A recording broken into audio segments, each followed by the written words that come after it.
If you're employing personnel in Australia and they're doing confined space work, you may well be aware that there's obligations under the Safe Work Australia Confined Space Code of Practice to do air monitoring when working around confined spaces.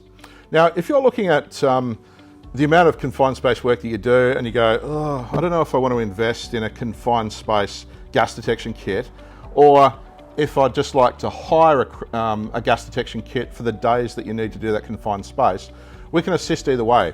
The yellow case here, this is our confined space kit that we sell. So this contains the gas monitor itself and a bunch of accessories to be assisting you to abide by your obligations under that code of practice.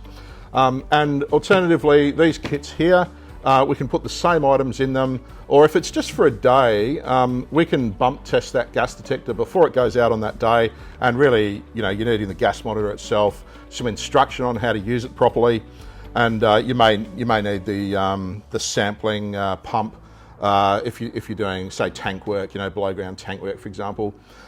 Regardless of whether you've got short-term needs or longer-term needs where you might need to purchase equipment, we can assist with both rental and sale of air monitoring equipment.